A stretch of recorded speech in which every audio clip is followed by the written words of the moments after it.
Before starting the Sicha, just a little bit of background, understanding what the Sicha is referring to.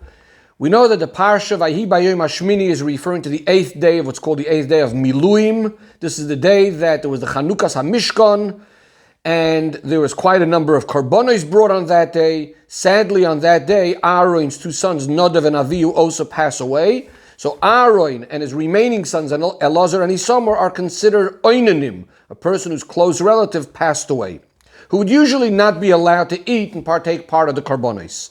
However, here there was a special instruction by Hashem through Moshe Rabbeinu that Aaron and his children should partake of those karbonos in order not to take away from the special simcha of the Chanukas HaMishkan, etc. Now, amongst the karbonos, there was also a carbon, being that it was Rosh Chodesh Nisan. One of the karbonos is a carbon that would really be a chatas, a goat that's brought as a carbon chatas in all future times of Rosh Chodesh and generations as well. Aaron doesn't eat that carbon because he assumes that this is not the same kind of karbonos of the special karbonos of this day, and this carbon ends up being burnt because they're not eating it. Moshe Rabbeinu hears about this, and Moshe Rabbeinu is quite upset, and he tells off Elazar and Isamar, and then Aaron explains that even if Moshe Rabbeinu heard from Hashem that there is something special about the karbonos of this day, that an oinen should be allowed to eat it, it does not mean that it automatically applies to kachei doiris, to karbonos that are going to be for future generations as well. So Aaron is making this distinction between them, and when Moshe Rabbeinu hears this, vayitav b'einav, he hears this and he's pleased with this explanation. Now in the Gemara says that Moshe Rabbeinu admitted, he wasn't embarrassed, he admitted and he said, I have actually heard this distinction from Hashem, but I forgot. Now we're going to see how Rashi says it, and we're going to see whether Rashi is saying exactly the same thing as the Gemara, or is he saying something slightly different.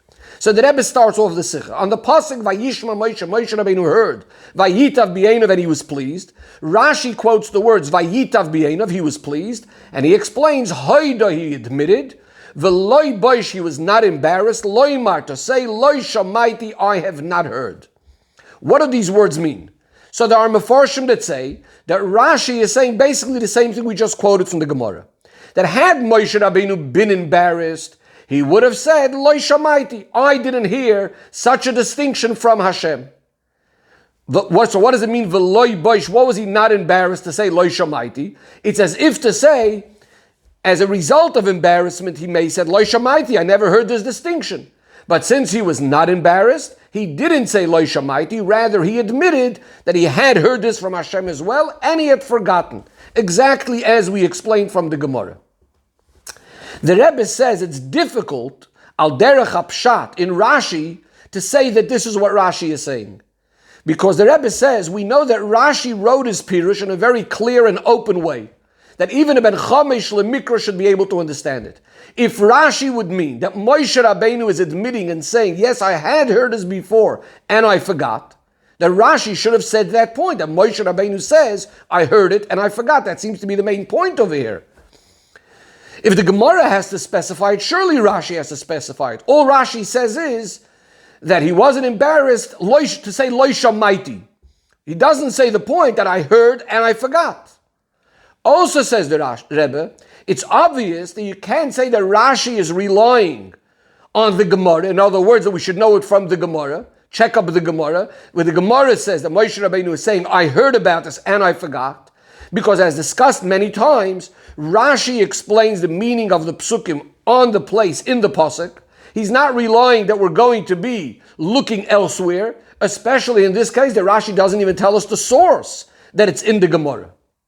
It says that based on all of this, it actually seems like the other way around. Rashi in Pshut Shel Mikra is actually not learning the same thing as the Gemara, which is more the limud al derech ha'alacha.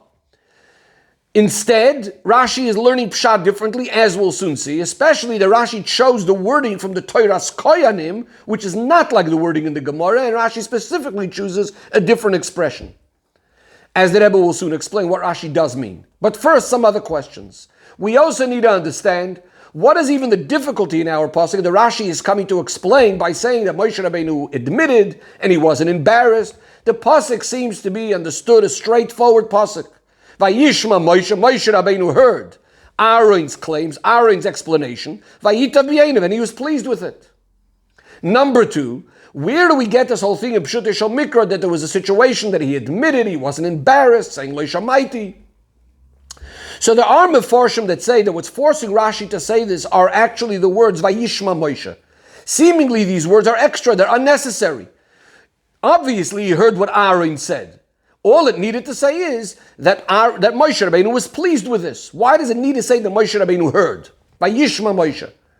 From the fact that the pasuk says Vayishma Moshe, Rashi is taking out, Rashi is learning that what Vayishma Moshe means that what Moshe Rabbeinu now is hearing from Aaron is something that Vayishma Moshe, he had heard this already in the past from Hashem. It's only that he forgot it. And therefore, Vayitav b'yeinav, therefore now it's pleasing to him what Aaron says, because that's reminding him what Hashem said.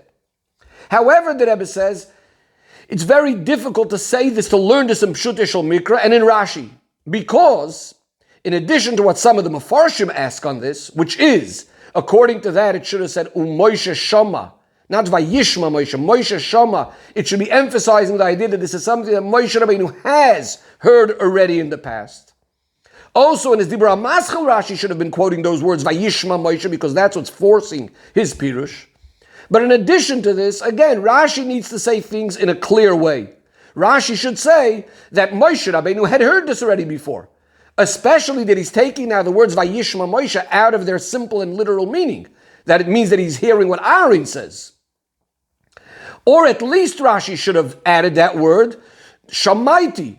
All Rashi says is, he wasn't embarrassed to say Lo Shamaiti, but he should have said that Moshe Rabbeinu is actually admitting that I heard this already before, and I forgot. And from this we would understand that Rashi is somehow taking it from the words Vayishma Moshe. Another thing we need to understand, the Rebbe says, in Parshas Matos, we have a pasuk that Elazar HaKohen is telling the Yidden the halachos of utensils, of goyim, how they need to be kashered and so on. Rashi explains, why is Elazar the one teaching these halachos? Because Moshe Rabbeinu had gotten angry at the people that went out to war, and as a result of his anger, he came to make a mistake, he came to forget these halachos.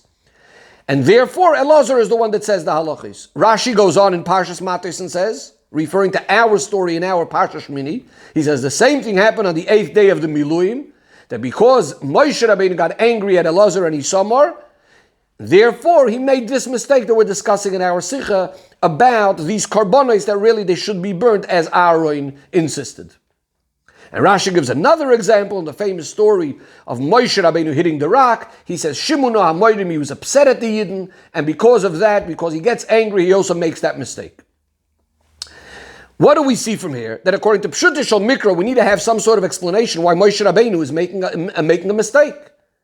If that's the case, the Rebbe asks, this difficulty of why Moshe Rabbeinu is making a mistake first comes up in our Parsha, in Parsha Shmini. So over here, Rashi should have explained that because Moshe Rabbeinu just got angry at Elazar and Isamar, that's why he forgets the halacha. Why is he explaining it only in Parshas Matos rather than in our Parsha?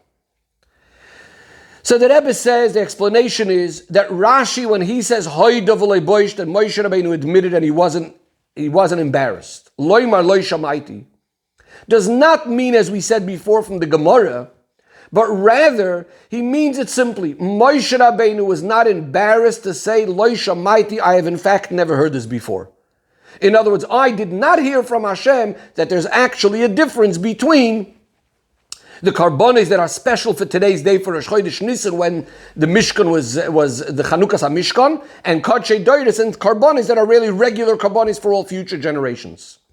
So again, Rashi is not learning that Moshe Rabbeinu is saying, I heard about it and I forgot, but rather he wasn't embarrassed to say, you know what, I actually never heard this before.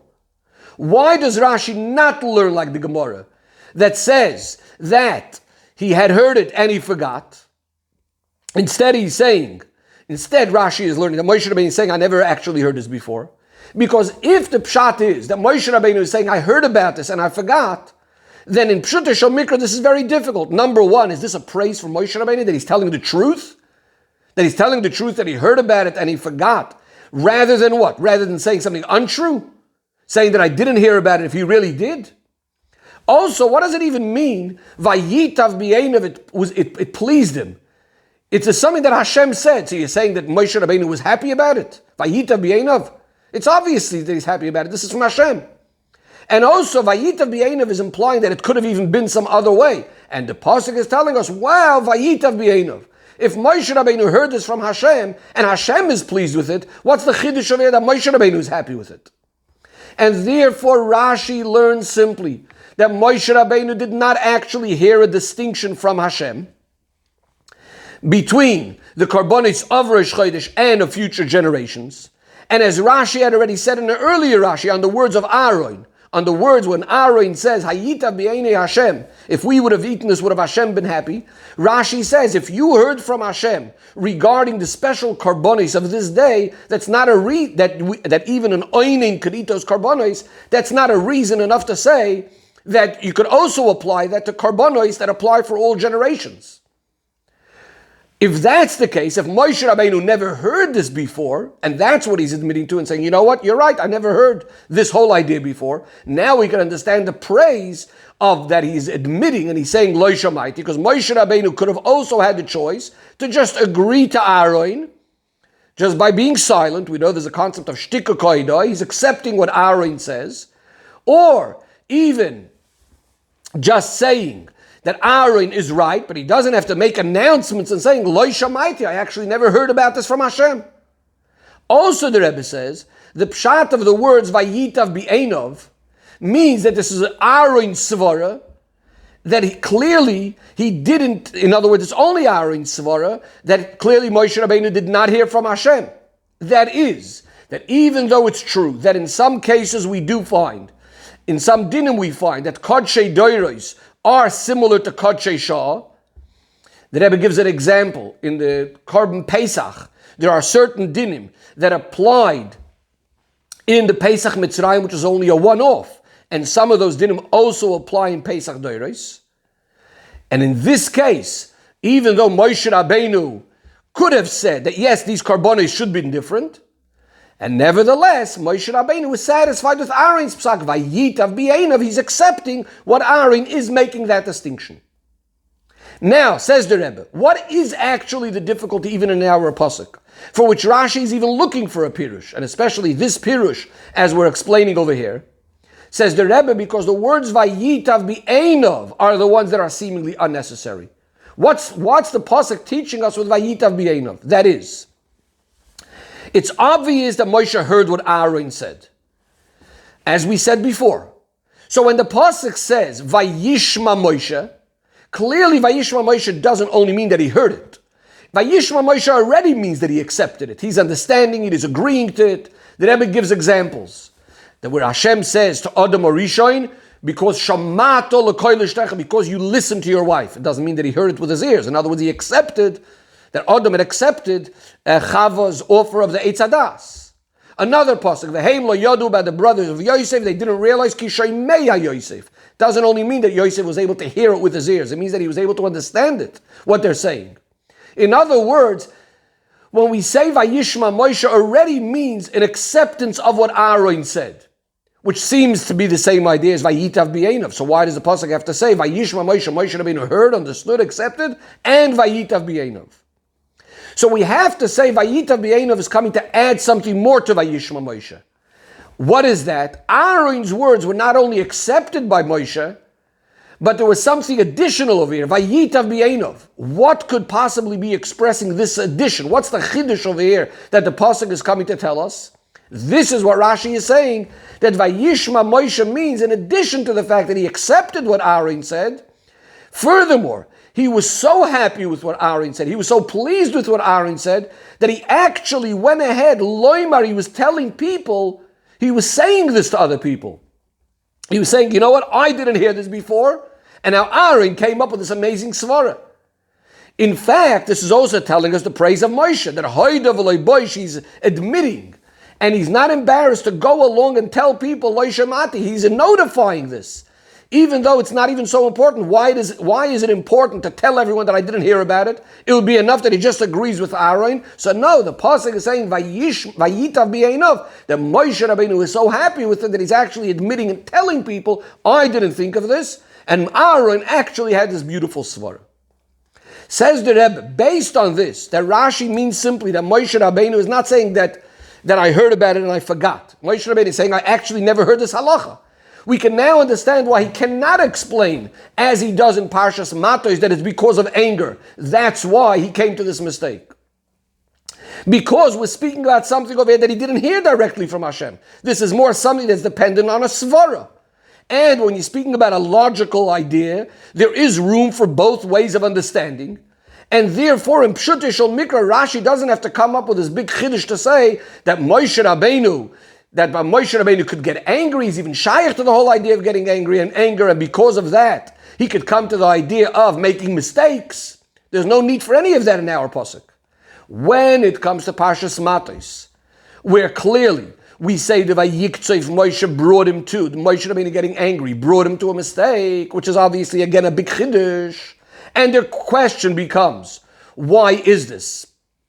That this anger brought him to a mistake in Parshas Matos, in the story. Again, with the kashering of the utensils. So Rashi says, you know what? We actually find a similar thing in other places as well. And Rashi quotes our story in Parshas Shmini, where Moshe Rabbeinu gets angry. In other words, once we have already in Pshutei Shel Mikra this concept that there could be this thing that Moshe Rabbeinu gets angry and as a result of that makes a mistake, so now we could come along and explain in our Parsha as well that when Moshe Rabbeinu got angry over here, it wasn't that he forgot what Hashem said, because we just established that Moshe Rabbeinu never heard this from Hashem, but rather Moshe Rabbeinu wasn't able to come up or didn't understand this logical thing that Aaron was so obvious to Aaron, and Moshe Rabbeinu didn't come up with this idea, so that was because of his anger. So again, in our pasuk, there would be no need to say that there was anything wrong why Moshe Rabbeinu didn't think of this idea. Moshe Rabbeinu has one svara, Aaron has a different one. But once we understand already from a later pasuk in Parshas Matos that there's this idea that anger could bring you to a mistake, that helps us understand why Moshe Rabbeinu didn't think of the logical reason that Aaron thought, but again, it doesn't mean that he had heard it from Hashem and he forgot it. The Rebbe now turns to Yena Shel Torah, to the Chassidus of the Rashi. The Rebbe says, since we're speaking about Chilukei Deis, differences of opinion of Moshe and Aaron, and this is things that are dependent again on a svara on logic, we need to understand. Number one, why is it that Moshe Rabbeinu is leaning towards this idea that there shouldn't be a difference between the Kodshei Doros, between the karbonis that are going to be brought in future generations, that is the carbon chatas of Rosh Chodesh, and the karbonis of today's day, that if the karbonis of this day could be eaten, so too the carbon Rosh Chodesh could be eaten? And why is it that Aaron specifically is the one that's making this distinction? Number two, if Moshe Rabbeinu holds that there is no difference between the two sets of karbonos, and he's so certain about it, that when he sees that the Kodshei Doros, that the carbon of Rosh Chodesh was not eaten, he gets angry about it, what actually changed in his svara when he hears from Aaron that there is this difference, where we don't find that Aaron should be proving it in any way, bringing some sort of proof that definitely there should be this distinction? And not only is Moshe Rabbeinu agreeing, but we said, Vayitav b'einav, suddenly he's so happy with this and all of that. Says the Rebbe, we can explain this, but pnimi yisoinyanim. The Rebbe says the difference between Moshe and Aaron is based on a medrash the Rebbe is about to quote now, on a pasuk in Tehillim. It's a pasuk, actually, the medrash is learning it on Chumash, but the medrash is expanding a pasuk in Tehillim based on this. The pasuk is the pasuk where Moshe Rabbeinu meets Aaron when he's going to Mitzrayim, and the pasuk over there says that Moshe Rabbeinu meets Aaron and they kiss each other, etc. And the Medrash brings on this a pasuk in Tehillim where it says Chesed ve'emes nifgoshu, Chesed and emes met, and the Medrash says Chesed is Aaron, emes is Moshe. And here this pasuk that describes a meeting in Mitzrayim, or on the way to in front of Har Elikim, actually on the way to Mitzrayim, is Moshe and Aaron meeting. This is a meeting of Chesed and emes. What is the difference between emes and chesed? Again, Aaron being chesed and Moshe being emes. Emes means something that's consistent, no change, The whole time the same thing. In every single time, in every single place, it's always the same. Always on the same level. There's no fluctuations. Chesed, on the other hand, the idea of chesed, which is to make it good for other people, obviously needs to take into consideration the state and the path of each individual of the recipient that are clearly not similar and equal to each other. So therefore, chesed is going to have to be different in every single situation. Furthermore, when the chesed is happening, there also needs to be a difference in the hashpah, the way it is coming from the person giving the chesed to the way it's being received by the recipient. The Rebbe quotes a Gemara where it says that when Hashem is giving too much good, sometimes it might be difficult to accept it as well. So Moshe Rabbeinu, who's midas ha'emes, his way of thinking is that wherever there may be a doubt, we're going to paskin in a way that there should not be any shinui. There should not be a difference between one situation and another, or one time and another. Because that's the way of emes. Emes is consistent. Therefore, in our case, what does Moshe Rabbeinu hold? That there shouldn't be any difference between the Kodshei Doros and the Kodshei Shah. In other words, the same Kedusha that applies in Kodshei Shah, right over here in these karbonis that are being brought for the day, it has to be exactly the same thing applying for the Kodshei Doros, for karbonis that are going to apply for future generations as well. The way of emes is that everything is exactly the same and it's consistent. On the other hand, chesed, the level of Aaron, Aaron's idea is oyev shalom, veroidev shalom, loving peace, pursuing peace, oyev es habriyos, loving every creation of a karvel the Torah, bring them close to Torah. He's the one that's devoted to Yidden, even to those types of Yidden, which are called over here in the Mishnah briyos, meaning that we don't find much other quality about them other than they were created by Hashem. And to give them, to be mashpiyah to them according to their own level. Therefore, he sees clearly that there's a difference. There's the things of Kodshei Shah. There are things that are holy right now, but we also have to look at Kodshei Doros, things that are going to apply in future generations. In other words, when we look at, as far as the recipients are concerned, when that's the way Aaron Chesed looks, those that are going to need the Chesed, those that are going to need the carbon, those that are going to be the Kodshim, you can't necessarily demand the same level of Kedusha in all times and in all places. So he starts seeing a difference. There's the things that apply today, there's the things that are karbonis that apply for future generations. Says the Rebbe, this fits very much with what a concept that's often discussed in Chassidus, that Moshe is called Shushvina de Malka and Aaron is called Shushvina de Matrunisa. Shushvina de Malka literally means the friend or the unterfir, the one leading the chosen, the melech to the chuppah, and Aaron is the one that represents the queen or the Yidden. This is Moshe representing and bringing Hashem down to the Yidden Kavayachol, and Aaron being the unterfir, the friend, the one bringing the queen, the Yidden to Hashem. So Moshe being Shushvina de Malka, Moshe that's involved more with the Melech, more with Hashem, according to the definition, so to speak, of Elikus. He is the one that's bringing Elikus to the Yidden Milmayla Lamata, from above to below. So Moshe Rabbeinu is bringing down the earth the way it is up in Atzilus, without any differentiations, without any differences. And this is also his avodah, the way it's down here. In other words, it's all about bringing down Elikus to the Yidden in a pure form. On the other hand, Aaron, Sheshvina de Matrunisa, he's representing the Yidden. He's involved with the queen over here, referring to the Yidden. He's the one trying to bring the Yidden closer to Hashem, Mulmata Lamaila. So that's obviously going to need to take into consideration the state and the level of the Yidden. And therefore, as far as Aaron is concerned, there are differences, there are changes, according to the situation and the state of the Yid and the particular time that he's in. So we now understand why Moshe was the one that's saying, no, there shouldn't be any differences between Kodshei Shah and Kodshei Doros. All of it has exactly the same level of Kedusha. And Aaron is the one that's saying, no, we need to distinguish. There are different levels. We need to look at the Makablim. What happens next? Moshe Rabbeinu agrees to Aaron. What happened over here?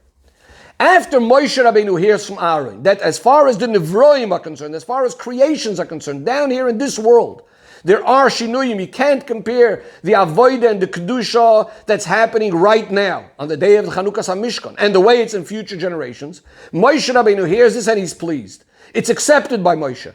So what do we see? That this idea is not only true from the perspective of Aaron, of Chesed, but somehow that even Midas HaEmes is now agreeing to it. Even Emes, Moshe Rabbeinu is also agreeing to this. How do we understand it?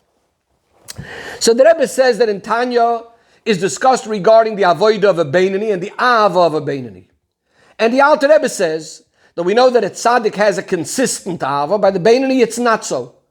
And the Alter Rebbe says that relative to the avodah of the Beinani, his ava is also considered a complete and wholesome and truthful avodah according to his own level.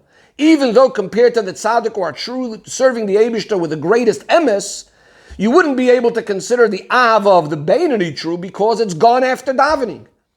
The Alter Rebbe brings a pasuk, Sfas emes tikun lad, something that's true lasts forever. The adar gia l'shein shakar, something that's only there for a short moment, is the language of falsehood.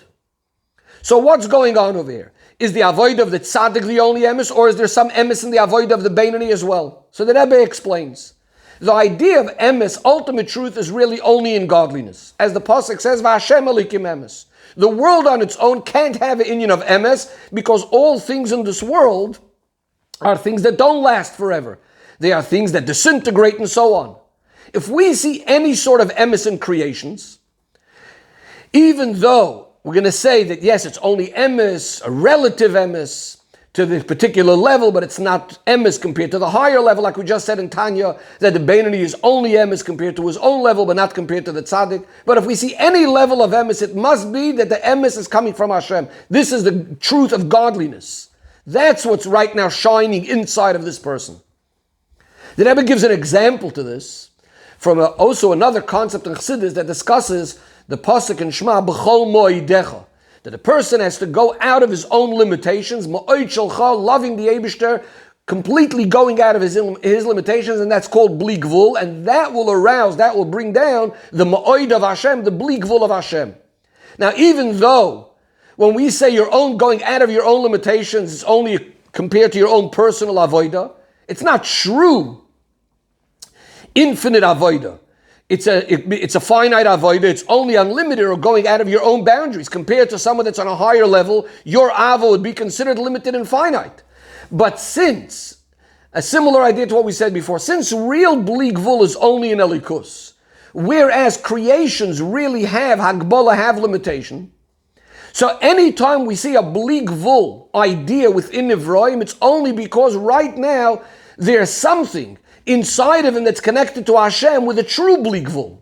And therefore, when you got that bli gvul inside of yourself, in other words, the elikus inside of yourself, aroused, that can now also arouse the true bli gvul of Hashem.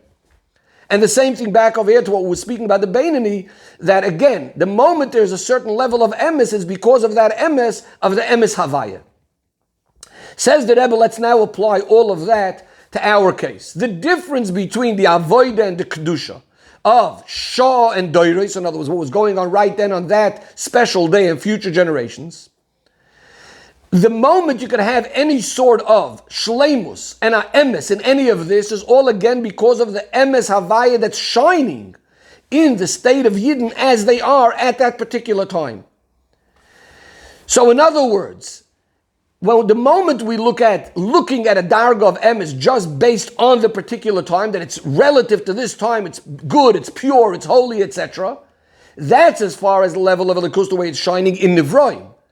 But again, as far as Moshe is concerned, as far as the emes havaya of Atzilus, which is completely higher than the way it's coming down into the Nivroim, so as far as Moshe is concerned, there is no difference between Kodshei Shah and Kodshei Doiros. As far as Moshe Rabbeinu is concerned, everything is exactly all the same. Again, this would be similar, as the Rebbe points out in the Hara, that but Lagabe the Tzaddik, all the avoid of the Beinani is not really emes. Compared to the Beinani, every situation that he's in could be emes. Says the Rebbe, but what happens next? Vayishma Moshe vayitav b'yeinav. What do we understand from here? That as a result of Aaron, now even Moshe Rabbeinu is agreeing, so to speak, that there is this element that even mitzad Atzilus, there is going to be a difference between Kodshei Shah and Kodshei Doiros.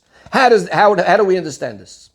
Says the Rebbe, it's known that really the whole purpose, the whole goal, the whole pnimius of Atzilus is really all about the avodah and gili elikus, to bring elikus down here into our world.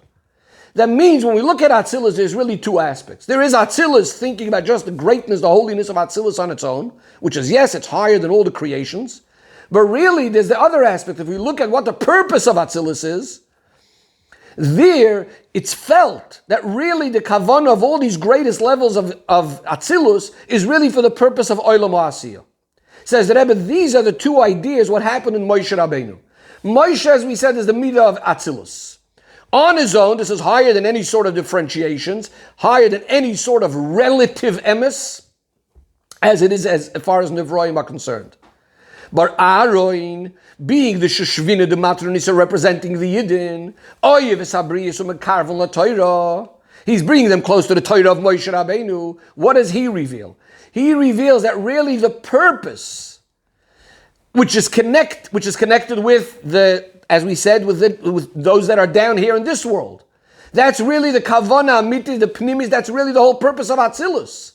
So the whole idea really of Atzilus is that there should be a Gilui into the Nevroim, into creations the way they are down here.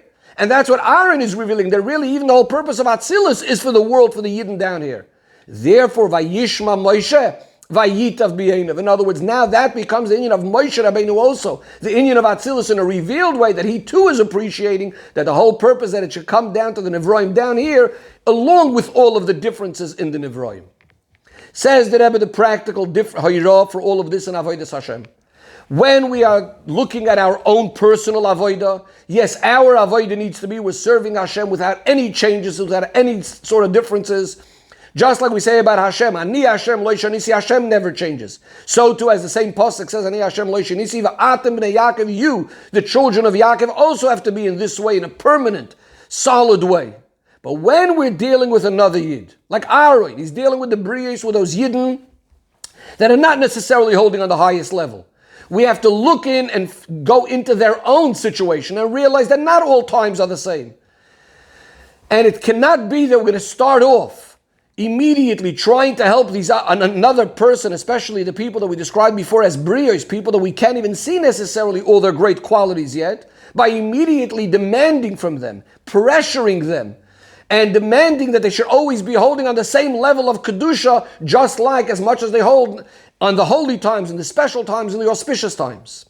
So when we are involved with other Yidden, even those that are Briyos Ba'alma, in a way that yes, we're putting ourselves into their shoes and we're understanding them and connecting with them and realizing their situation and helping them in their situation, then we are poiled that ultimately they too should be able to feel the real emes havaya lo'olam, that level of ani havaya loishanisi. And that also brings about the shleimus of the emes within the person himself who's trying to help the other person.